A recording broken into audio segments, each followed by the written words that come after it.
Kimsingi ni kwamba ni waombe tu ndugu zetu wa Kongomani kwanza kubwa kuelekea kwenye dua ya tarehe 1 mwezi wa 8 2026, dua ya kufungua mafundo yanayotokana na nguvu za giza ambayo barua zake sasa ziko tayari. Kuanzia kesho Mungu akijalia, barua zile zitaanza kutolewa na watu wengi wamekuwa wakianza kuulizia.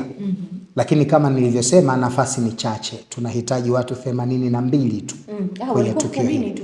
82. Okay. Nilisema mara mwisho 82. Okay. Kama ilivyokuwa jahazi waliosafiri kwenye jahazi la Nabii Allah Nuh. Kwa hiyo tunahitaji watu 81, 82 ambao ndio tutakwenda nao katika safari nzima kabisa hii ya dua ya kufungua mafundo, dua muhimu sana ambayo itafanyika tarehe 1 mwezi wa 8 2026. Lakini kubwa ni kuendelea kutoa huduma. Kuna watu wamekuwa wakitamani pete, kuna watu wamekuwa wakitamani kufunguliwa vifungo katika maisha yao, biashara zao zimesimama. Kuna watu wengine mambo yao yamekufa kabisa, walikuwa na maisha mazuri yakaharibika. Wengine kwenye mfumo wa ndoa na mahusiano, wengine kwenye uchumi, wengine kwenye afya. Ni wahakikishie tu huduma inaendelea. Leo nimepata fursa ya kukutana na kijana mmoja ambaye tumemhudumia hapa, na natarajia wakati wote tutakuwa naye na atakuja kutoa maelezo yale ambayo ameyapitia. Miongoni mwa wengi, yeye ameridhia, anasema mimi nataka nitoe ushuhuda kwa sababu moja ya vitu ambavyo kwanza hajawahi kulipa pesa yoyote kwenye kazi yetu. Isipokuwa yeye alikuwa na uwezo mdogo sana. Nikuja kwetu na uchumi mdogo sana. Alikuwa akilipa 20,000 ya Kongo. Alafu tunampatia dawa anakwenda kutumia mara 2. Wakati anaanza kazi alikuwa na uchumi mdogo sana sana sana. Hana inayoitwa hata 100.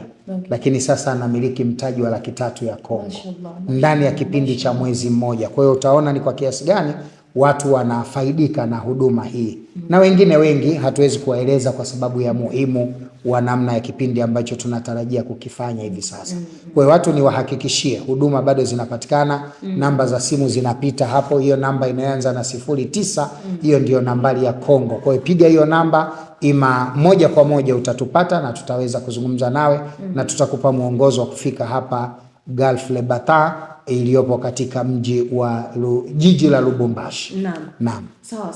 Mimi na sisi maana tuko wengine wako huko.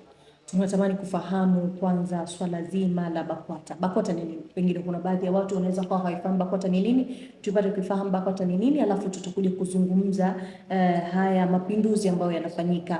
Anatolewa kiongozi huyu, anawekwa huyu kama kaimu, anatolewa huyu, anawekwa huyu kama kaimu. Na nini hasa kinafanya kiongozi kutolewa ndani ya BAKWATA? Tuizungumzie kwanza BAKWATA ni nini. Kwanza tutumie neno mageuzi badala ya mapinduzi. Okay. Unajua kuna tofauti kati ya mageuzi na mapinduzi. Mara nyingine ndani ya baraza kumekuwa na kanuni za kufanya mageuzi. Na hii ni hali ya kawaida kwenye taasisi yoyote ile, ili kuweza kuleta mabadiliko makubwa ambayo yanaweza kuleta kumotivate huduma na ambazo jamii inataka kuzipata. Kimsingi BAKWATA ni nini? BAKWATA ni Baraza Kuu la Waislamu Tanzania. Ndiyo chombo kikuu cha Waislamu Tanzania kinachotambulika kisheria chini ya serikali kwamba kinawaunganisha Waislamu wote bila ya kujali taasisi zao, bila ya kujali vituo vyao, bila ya kujali mienendo ya kiakida yao. Kwamba Baraza Kuu la Waislamu BAKWATA Tanzania ndio chombo kikuu kinachowaunganisha Waislamu Tanzania kwa lengo la kuwasemea, kuwaongoza na kuwasimamia. Hiyo ndio BAKWATA. Sawa. Na nini hasa kinapelekea viongozi kutolewa kwenye nafasi zao, kuwekwa watu wengine? Kwa maana mageuzi kama vile ambavyo umeniambia. Kwa kawaida chombo chochote kinapokuwa kina kanuni na katiba, ipo miongozo ndani ambayo inamtaka kiongozi anapokaa kwenye uongozi wote, kwanza anatakiwa kufuata miongozo na kanuni. Yani katiba na miongozo ya chombo husika. BAKWATA kama chombo kilichosajiliwa kisheria kina katiba yake na katiba ya BAKWATA inatoa muongozo vipi unaweza ukaongoza na vipi unaweza ukasimamia haki za Waislamu lakini pia unaweza ukasimamia maendeleo ya baraza na Waislamu kwa ujumla katika nchi. Kwa hiyo kuna wakati wa utendaji kwa namna yoyote ile ambayo viongozi wa juu wa Baraza Kuu la Waislamu BAKWATA, kwa maana baraza la ulama ndio chombo cha mwisho kabisa chenye maamuzi ya kusimamia nafasi ya viongozi kama vile mashehe, baraza la mashehe na kadhalika. Kwa kanuni chombo hiki kinaweza kufanya mabadiliko wakati wote ikiwa kinaona kuna haja ya kufanya hivyo ili kuongeza kasi zaidi ya jambo au kupunguza spidi pale inapoonekana spidi ni kubwa zaidi, kwa sababu wakati mwingine kiongozi anaweza kwenda spidi sana au anaweza kwenda chini ya kiwango. Kwa hiyo baraza linaweza kubadilisha kiongozi wakati wowote ili kuleta maendeleo na mabadiliko kwa Uislamu yanayohitajika kulingana na wakati.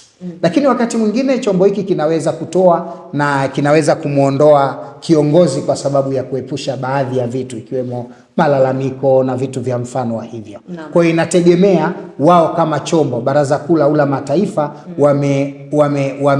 wameona nini katika nafasi ya uongozi wa kiongozi wa mkoa na wanaweza kufanya maamuzi ya kumuondoa chini ya mufti mwenyewe ambaye pia ndio shekhe mkuu wa nchi ya Tanzania bara, Sheikh Abubakar bin Zuberi bin Ali Mbwana kwa sasa. Sawa. Hapo nimekuelewa. Na natamani kufahamu hili pia. Ikitokea kuna tetesi zozote za hujuma kumhusu kiongozi aliyeko chini ya BAKWATA, nini hasa hufanyika? Kwa mfano, imetokea kesi labda ya hujuma ya utapeli ama wizi kwa kiongozi wa BAKWATA, nini hasa hufanyika kwa wale viongozi ambao wako chini au wako juu ya huyo kiongozi ambaye amepata hiyo kesi ama tatizo? Kwa kawaida msingi mkuu wa baraza la Waislamu BAKWATA huwa ni Qur'ani. Ndio katiba kuu namba 1. Alafu ile katiba imedadavuliwa kwa miongozo ya ile ya katiba ya baraza yenyewe. Kwa hiyo inapotokea kuna kiongozi anatuhumiwa kwa tuhuma fulani, kamati ya juu yani wale wenye mamlaka ya uteuzi wa juu huwa wanakaa chini na kuifuatilia ile tetesi ama ile tuhuma ambayo imetajwa, wanaifanyia kazi, na miongoni mwa hayo wanaweza kumuita mhusika, wakazungumza naye na kupata ushahidi wa jambo hilo, ukweli au kutokuwa ukweli. Alafu baada ya hapo watatoa maamuzi wao kama viongozi. Lakini kamwe BAKWATA hawawezi kumhukumu mtu kwa sababu ya tetesi za mitaani. Mara nyingi wanatumia fursa hiyo kumuita mhusika, kuzungumza naye na kujifunza kwamba kuna hiki na hiki. Ikionekana mhusika hana mabadiliko, ndio wanaweza wakafanya mabadiliko ya kiuongozi, mabadiliko ya kimkakati ili kuhakikisha kwamba uongozi unaendelea kuwa imara na baraza linasimama. Na jambo hili kimsingi limetokea hivi karibuni katika nafasi ya mufti wa sasa Sheikh Abubakar bin Zuberi bin Ali Mbwana, ambaye alianza na ile kauli mbiu yake kwamba badilika, jitambue, badilika, acha mazoea. Kauli mbiu ambayo ndio aliingia nayo wakati anaingia ndani ya BAKWATA kuwa mufti. Alikuja na kauli ya jitambue, badilika, acha mazoea. Lengo la kauli mbiu hii ilikuwa inawataka viongozi wa baraza wafanye mabadiliko wao wenyewe kwanza kwenye mioyo yao juu ya kuwatendea haki au kuwafanyia kazi wale viongozi wao ambao ni Waislamu kwa ujumla wake. Kwa hiyo hii kauli inalenga kumpa nafasi kiongozi ya kujitambua na kufanya kazi kulingana na mahitaji ya katiba na Uislamu kwa maana ya Qur'ani na Sunna za Mtume SAW, na sio mihemko au maisha yake binafsi. Naam. Hivi karibuni siku moja iliyopita nyuma tumeona kulikuwa kuna kuondolewa kwa baadhi ya viongozi, namzungumzia Sheikh Walid, lakini pia na mashehe wengine wawili kutoka mikoa miwili tofauti. Sheikh Walid alikuwa ni shehe wa mkoa wa Dar es Salaam, ametolewa kutokana na kutokuwa na nidhamu, kwa mujibu wa maneno ya viongozi wa BAKWATA walichokuwa wamekizungumza. Wengi wamekuwa na sintofahamu kwa sababu kulikuwa kuna vitu vinaendelea vya chini ya kapeti vinavyomhusu mwanadada fulani akimzungumzia shekhe wa mkoa wa Dar es Salaam kwa maneno mabaya, inaweza nikasema hivyo, kwamba alikuwa mtu wake, alikuwa kwenye mahusiano na nini. Watu wamegusanisha hii ya kuhisi pengine hii inaweza ikawa ni sababu ya shehe kuondolewa kwenye nafasi yake, lakini pia wengi wamekuwa wakijihisi pengine huyu mwanadada ametumwa ili kumchafua shehe. Labda kwanza neno nidhamu tulidadavue kwanza neno nidhamu. Kama ndivyo, mimi sijasikia speech ya baraza la ulama, niwe tu mkweli, sijapata muda wa kuisikiliza speech ya baraza la ulama, lakini kwa kawaida huwa najua katibu wa baraza la ulama ndio mara nyingi huwa anazungumza Sheikh Chizenga na ndio katibu mkuu wa baraza la ulama. Sikuisikia kauli kwa sababu nimekuwa busy na mambo mengi, lakini iko hapa naweza nikakusikilizisha kidogo. Limeazimia kuwasimamisha mashehe wa mikoa mitatu kutokana na mienendo yao inayokiuka misingi ya kiuongozi ya baraza. Mashehe hao waliosimamishwa ni kama hivi ifuatavyo: moja, Sheikh Walid Al-Had Kawambwa, Sheikh wa mkoa wa Dar es Salaam. Mbili, Sheikh Isa Nasr Isa, Sheikh wa mkoa wa Singida. Tatu, Sheikh Hassan Kiburwa, Sheikh wa mkoa wa Kigoma. Utekelezaji wa mabadiliko haya unaanza mara moja leo hii tarehe 14 mwezi wa 7 2026. Aidha, Mheshimiwa Mufti na Sheikh mkuu wa Tanzania Sheikh Dr. Abubakar Zuberi Mbwana amewakaimisha mashekhe wafuatao kushika nyadhifa hizo kama ifuatavyo. Labda tuachie hapo, inatosha. Kauli ya baraza la ulama taifa ni mienendo ya kiuongozi. Mienendo ya kiuongozi. Kwa maana kuna namna kama nidhamu inaweza ikawepo.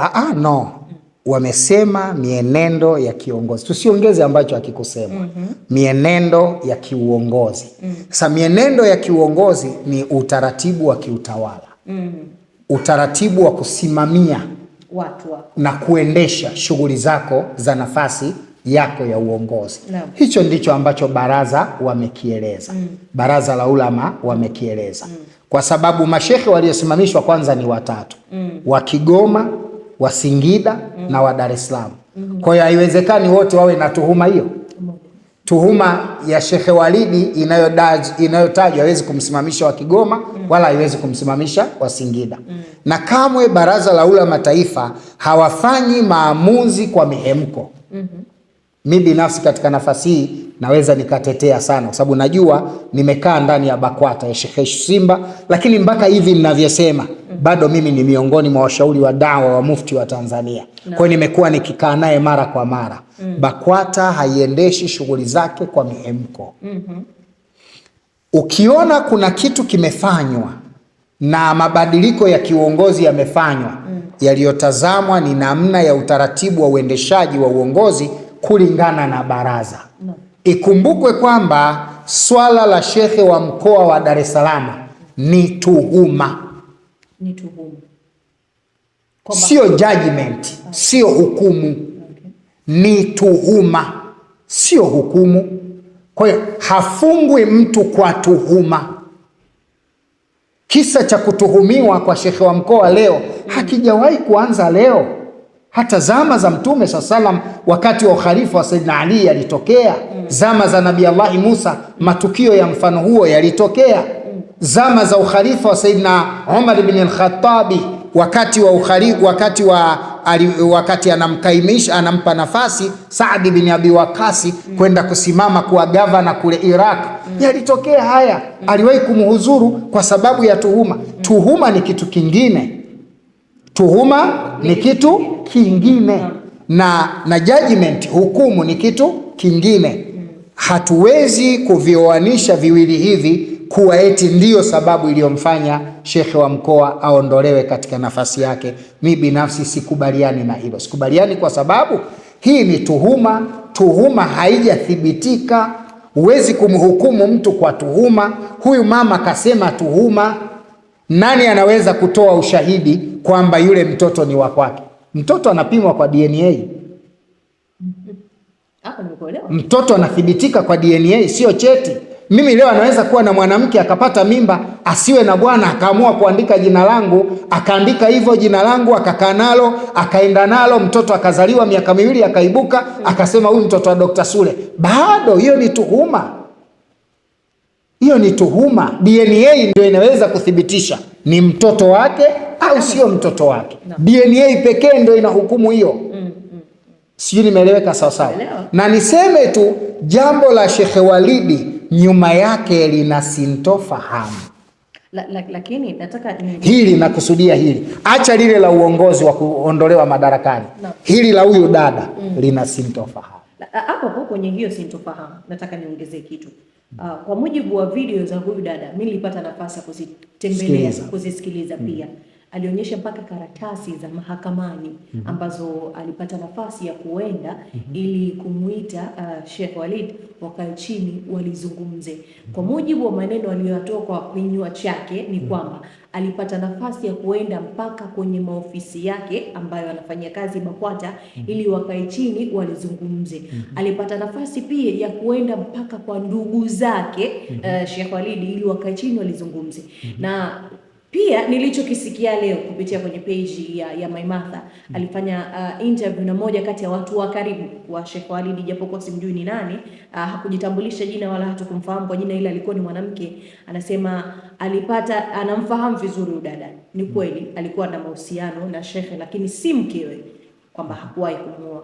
Ila alichokuwa kibaya anachokifanya huyu dada ni alikuwa akiwatukana baadhi ya watu wa familia, ndio maana familia ikamweka pembeni. Kwa maana hiyo hapo pengine kuna ukweli ndani yake, lakini Sheikh ameshindwa kulirekebisha hili Sasa swali linakuja sasa. Si alikwenda kwenye vyombo na vyombo vilimuita vikazungumza naye? Hakwenda. Kwa mujibu wa dada anasema hakwenda. Sasa swali nakuja, kutokwenda yeye akiitwa na kutokuitika kwenye yale maeneo ambayo alihitajika kwenda na kwenda kuzungumza, hukumu ni kwenda kufanya presi kwenye vyombo vya habari?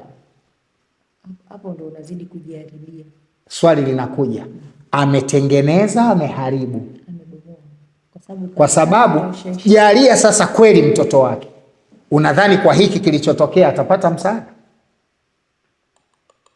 Kwa maana hiyo hapa nini hasa kilitakiwa kifanyike tukimzungumzia huyu dada na yeye alichokuwa nakiona? Ndio maana nikasema ili jambo nyuma lina sintofahamu. Ili jambo nyuma lina sintofahamu kubwa imejificha, lakini kwa sababu siku bado zipo na tunapumua, tutaona. Wacha inyeshe. Umepata nafasi ya kuzungumza na rafiki yako? Hapana. Bahati mbaya mimi niko nje ya nchi kama nilivyo hapa. Jana nilijaribu kumtafuta kwenye simu zake, iliita bila mafanikio. Nadhani ilikuwa kipindi iko kwenye ibada, na kipindi hiki lazima atakuwa kwenye stress. Katika hali ya kawaida kwa haya yaliyotukia, hata kama utakuwa una ujasiri kwa kiasi gani, lazima kuna mazingira kidogo utatikisika kwa stress. Na nadhani washauri wakati huu wanahitaji zaidi kumfanya awe apumzike, yani asizungumze, na ikiwezekana asipate fursa ya kuzungumza chochote, kwa sababu naamini hizi ni tuhuma na zitafika mahala zitapita, kwa sababu kwa kanuni na hili nalo litapita. Na hili nalo litapita. Kwenye kipindi cha uongozi wake, ni kipi hasa unasema mimi kwa uongozi wa Sheikh Walid alivyokuwepo BAKWATA, hiki na hiki na hiki kimenivutia na natamani kiendelee kuwavutia na wengine wapate kujua? Sheikh Walid ni kiongozi ambaye aliweza kuunganisha makundi yote. Kwa maana Waislamu, wasio Waislamu, wote walijikuta wanakaa katika mwamvuli mmoja. Ni shekhe pekee miongoni mwa mashekhe aliyekuwa anapendwa na makundi yote bila ya kubagua. Alikuwa vijana yuko nao, wazee yuko nao, wenye dini wako nao, wasio na dini yuko nao, wana muziki, yani makundi yote. Ni shekhe ambaye aliweza kukaa kwenye nafsi za watu, aliweza kuishi kwenye mioyo ya watu. Hicho ni moja ya sababu ambayo ilimfanya awe shekhe wa kipekee sana. na ni shekhe ambaye amefanya kazi kwa mafanikio makubwa katika kipindi kifupi miongoni mwa mashekhe waliowahi kukaa katika mkoa wa Dar es Salaam, kwa sababu ndio shekhe pekee wakati wote huu hana skendo ya moja kwa moja kutoka kwa waumini kumuona hafai. Kuna vitu viwili, kuna mtu binafsi au mamlaka zinazokusimamia, lakini kuna ile jamii inayokuzunguka, community. Ndio shekhe pekee wa mkoa wa Dar es Salaam aliyeishi kwenye madaraka na community ilimkubali kama shekhe wa mkoa. Natamani wewe na mtazamo wako, hili ambalo linaendelea sasa hivi ndio chanzo kikuu cha kumtoa Sheikh Walid kwenye nafasi yake? Narudia tena, sio chanzo kikuu. Sio chanzo kikuu kwa sababu Baraza Kuu la Ulamaa Taifa la BAKWATA hawamhukumu mtu kwa tetesi. Hizi ni tuhuma. Wanafahamu vipi? Wangekuwa wale dada ameshafika kule, kwa sababu amesema kwa mujibu wake amewahi kufika BAKWATA zaidi ya mara moja. Nakubaliana kabisa kwamba anaweza kuwa aliwahi kufika BAKWATA zaidi ya mara moja na pengine aliitwa, lakini kuna taratibu za kumuingiza mtu hatiani, na kama ingekuwa swala hilo basi isingekuwa kwa mujibu wa miongozo ya baraza, uongozi kwa mujibu wa mwongozo wa baraza, ingekuwa kwa mujibu wa sifa na tabia za kiongozi, kwa sababu ukizungumzia tetesi itakuwa sifa za kiongozi, sio kutokufuata mienendo ya muongozo wa baraza. Hao wote wameondolewa kwa sifa za kutokufuata mienendo na kanuni za uongozi wa baraza. Sasa hii ni kitu kilichojificha, ndio maana nikasema kuna shekhe wa mkoa wa Singida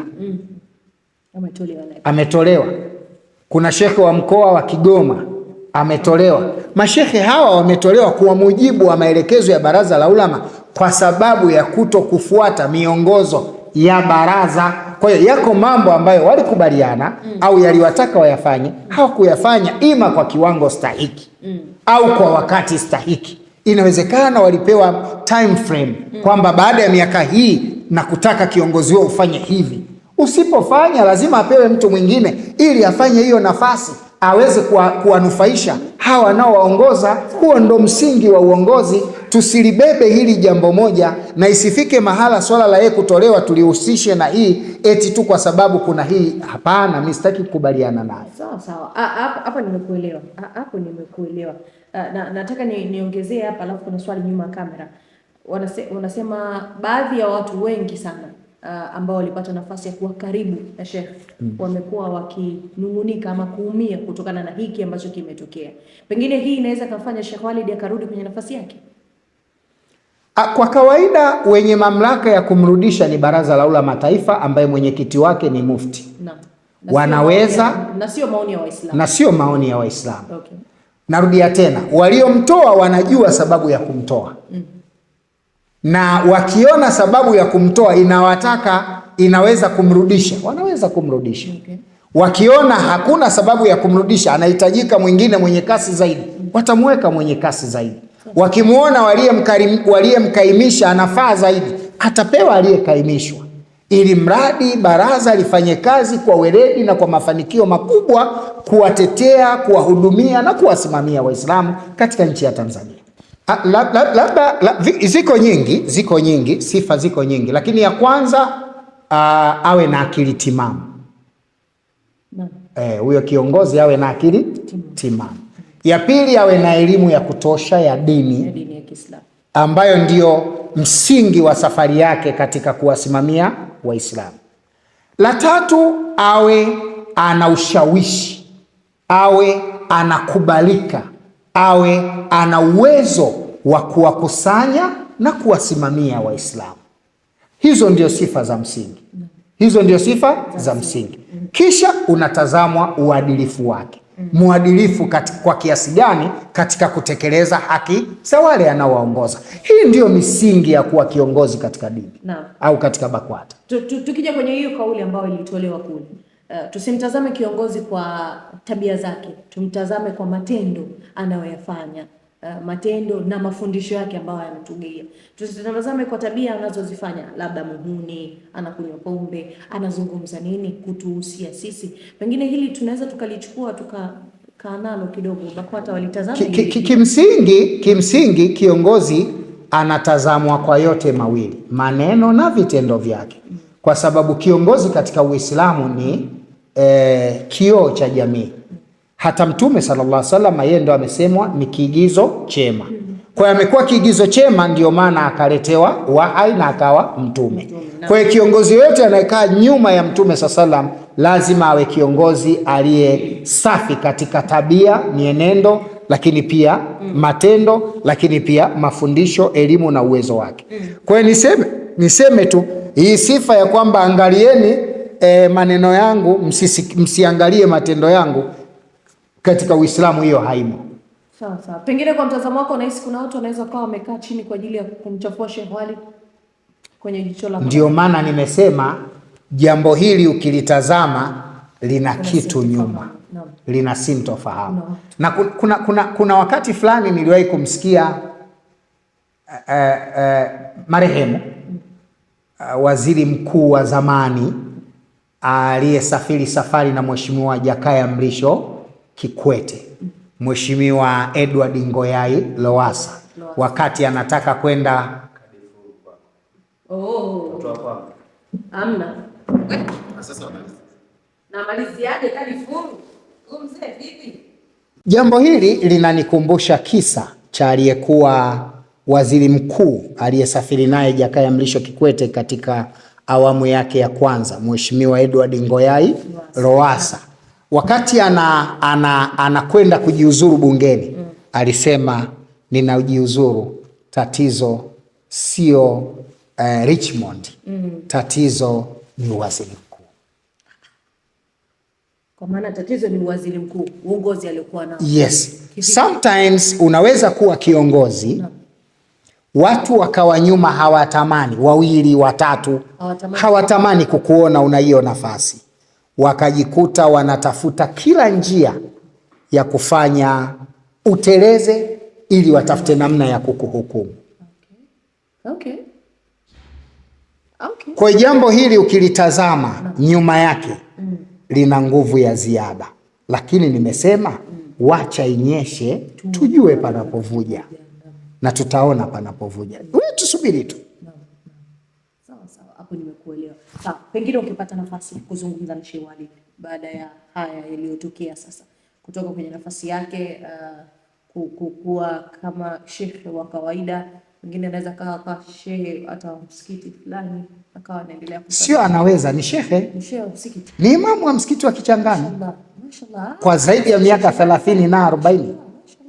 Ni imamu mkuu wa msikiti wa Kichangani, ambako ushehe ulimkuta akiwa na umaarufu, ushehe ulimkuta akiwa na kituo, ushehe wa mkoa ulimkuta akiwa kiongozi tayari, akiwa na kila nafasi yake. Sawa, utazungumza nini kwenye hili ambalo linatokea sasa hivi ukipata nafasi ya kukutana naye? Nadhani haya yanatuhusu mimi na yeye. Haya yanatuhusu mimi na yeye kwa sababu sioni kama na sababu za kuieleza public, lakini ninacho cha kuzungumza. Kaka yangu, sio rafiki yangu, kaka yangu pia. Nazungumzaga sana. Tunazungumza mengi kwa sababu nimesema ni mtu anaweza kuishi na makundi yote. Ni mtu ambaye anaweza kuunganisha makundi. Ni mtu anayefikika, yuko flexible, anafikika. The same na shekhe aliyeteuliwa sasa. Okay. Ni mtu anafikika. Imamu wa msikiti wa Mtoro anafikika. Baraza la ulama limetuletea mtu sahihi wakati sahihi. Wakati wanatuondolea mtu sahihi, wametuletea mtu sahihi zaidi. Kwa sisi pia mimi binafsi nampongeza mwenyekiti wa Baraza la Ulama Taifa, Mheshimiwa Mufti Sheikh Mkuu Dr. Sheikh Abubakar bin Zuberi bin Ali Mbwana, katibu wa Baraza la Ulama Mzee Chizenga, lakini pia niwapongeze viongozi wote na wajumbe wa Baraza la Ulama Taifa kwa kukaimisha viongozi ambao nadhani wakati ulikuwa pia unawahitaji kulingana na mahitaji ya baraza, kwa sababu unaweza ukatoa gia namba 4 ukatia gia namba 5, zote zina spidi, kinachotofautiana ni mwendo na wakati. Naam. Tuzungumze na watu wa Lubumbashi, tuzungumze nao. Watu wa Lubumbashi, narudia tu kuambia tuko Lebata, namba zetu za simu zinapita hapo katika katika video yetu hapo. Hiyo namba inayoanza na 0 ukiona hiyo 0 hiyo ndio namba yetu ya Lubumbashi.